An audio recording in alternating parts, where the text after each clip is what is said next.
To coincide, the band's label Dance to the Radio is re-releasing a special digital version of the record including all the previous B-sides and a limited edition double 12 inches vinyl and 7 inches package which includes previously unreleased demos recorded in Hyde Park, Leeds.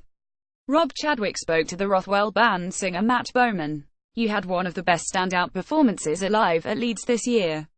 What was that like to play the church? Live at Leeds has always been close to our hearts, as a band and as fans, so when we were asked to play that was always going to be a no-brainer. I think the concept is great. You get to check out venues in the city you wouldn't normally, and the vibe really brings everyone together.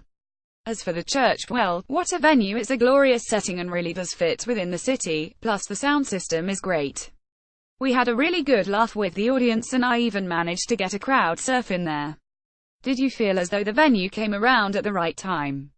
"Yeah, absolutely. I think when the cockpit went, Leeds really had its soul ripped out, to a certain extent.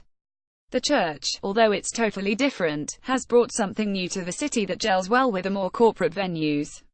We now have O2 Academy, Belgrave, the Arena and so on. They all provide a different take on the industry which is really nice to see." Did it bring back old memories of playing Leeds when the intimate venues were in charge of the city as opposed to the more corporate lead venues we see today? We did a really intimate venue tour last year where we played some bars and quirky locations, and it really brought back that old school ethos.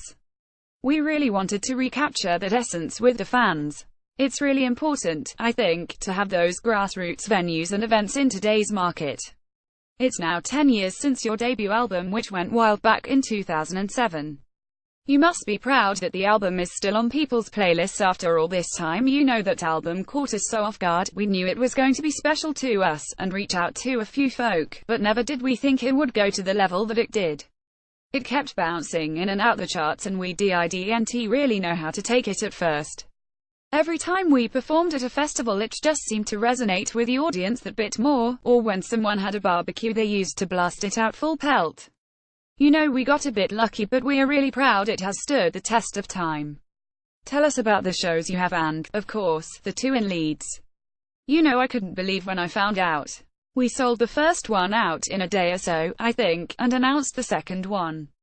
I really can't wait for the Leeds show. It's got all the production and the lighting and it's going right back to our raw sort of vibe we were famous for in the first place. You'll be re-releasing the Wait For Me album as well, am I right in thinking there is some unreleased stuff on there? I am really excited about the package we are putting together. It's going to be a double gold disc and vinyl. I'm not sure on the date yet, but it not only has all the Wait For Me tracks on and the B-sides too. It is going to have some of the original photos in a picture book in there too from our gigs as a proper piece of memorabilia. There has been a lot of talk about the lull in modern rock and indie music. Why do you think some amazing bands are not getting a look in right now? I think that's just pop culture in general.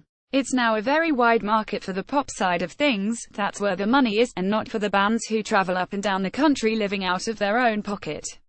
That said, I do feel as though bands and the electronic side are getting more of a look in now, and all the radio stations are offering a wider variety, so it's not all doom and gloom.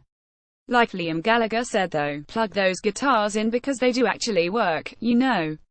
I think bands are scared of really putting everything on the line and you have to these days. And finally, are the band creating new music as well right now? Can you tell us? We are in the studio as we speak, have been jamming and warming up for the tour. We have some new music that's mellowing but nothing solid right now. There are definitely new tunes in there but for now it is all about the Wait For Me tour. The Pigeon Detectives play at O2 Academy Leeds on November 3rd and 5. ThePigeonDetectives.com